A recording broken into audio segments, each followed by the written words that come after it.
Assalamualaikum warahmatullahi wabarakatuh.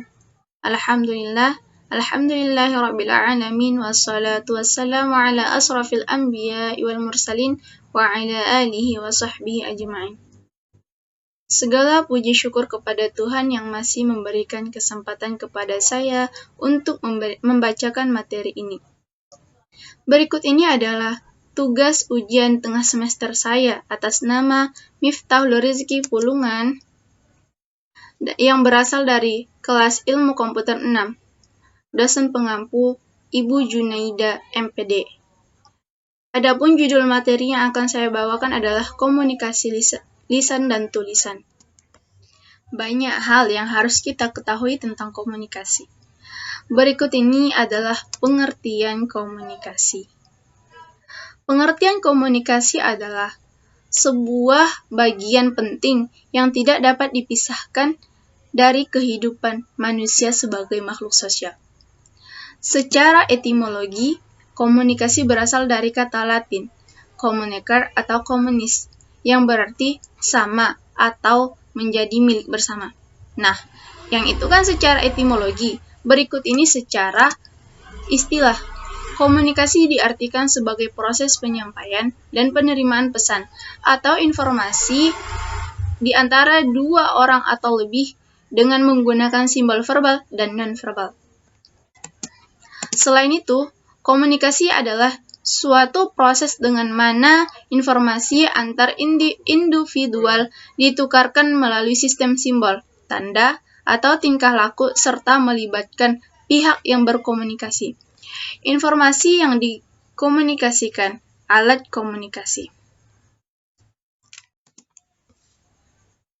Selanjutnya, komunikasi menurut para ahli. Menurut Everett M. Roger, pengertian komunikasi adalah proses pengalihan ide dari satu sumber ke satu penerima atau lebih dengan tujuan agar mengubah tingkah laku.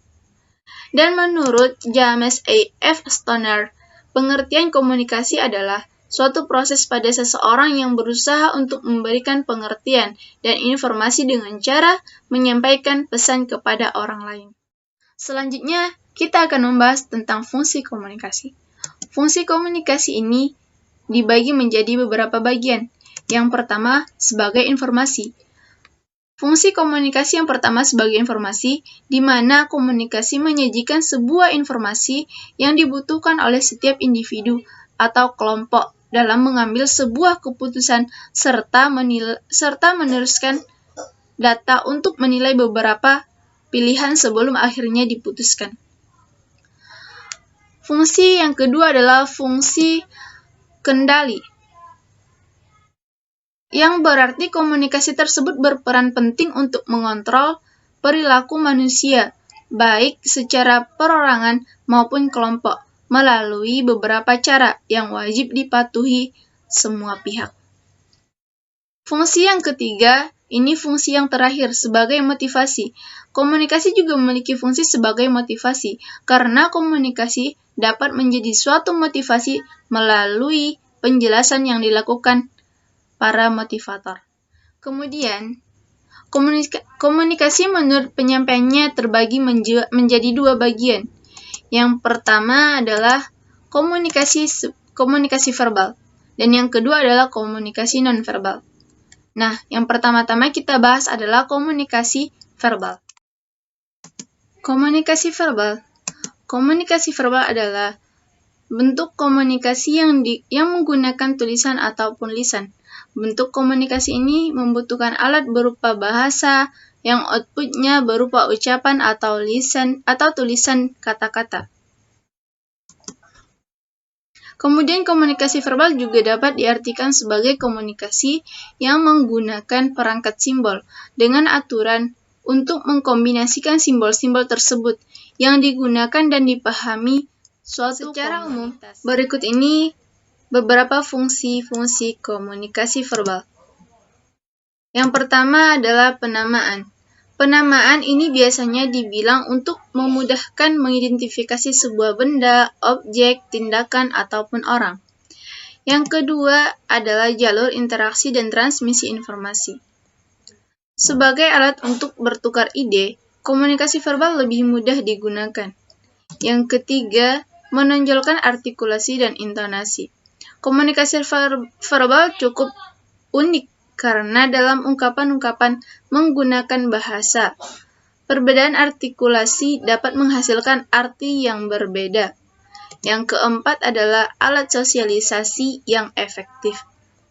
Karena komunikasi verbal mudah digunakan, efektif menyampaikan maksud, banyak digunakan, dan fleksibel, komunikasi ini sangat bermanfaat untuk bersosialisasi. Yang kelima, sebagai sarana pengembang bahasa. Karena dunia selalu berkembang, banyak hal baru yang muncul dan perlu diidentifikasikan. Perkembangan budaya juga menyebabkan gaya bahasa juga berkembang bersamanya. Jenis-jenis komunikasi verbal. Jenis komunikasi verbal dibagi menjadi dua bagian. Yang pertama, sisi pemberi, yang kedua, sisi penerima. Sisi pemberi, jenis komunikasi biasanya terdiri dari berbicara dan menulis.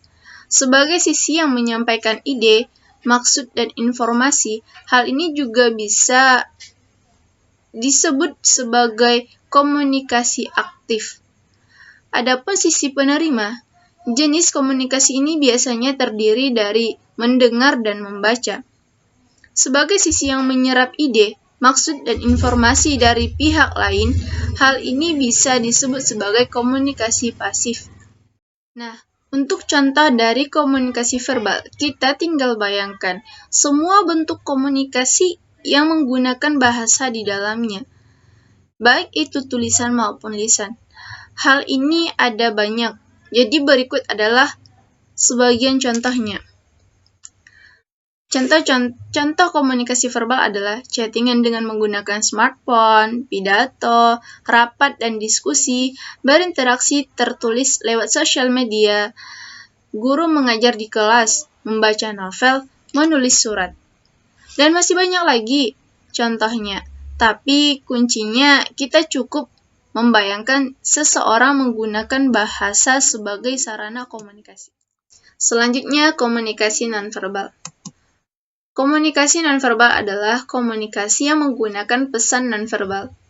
Istilah nonverbal biasanya digunakan untuk menggambarkan peristiwa komunikasi selain kata-kata yang terucap dan tertulis.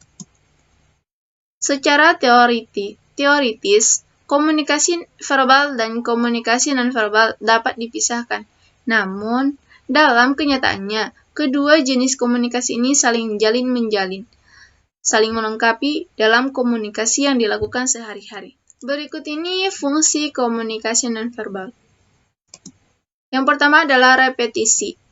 Repetisi adalah mengulang kembali gagasan yang sudah disajikan secara verbal. Yang kedua adalah substitusi. Substitusi adalah menggantikan lambang-lambang verbal. Yang ketiga, kontradiksi. Kontradiksi adalah menolak pesan verbal atau memberikan makna yang lain terhadap pesan verbal. Yang keempat adalah komplement.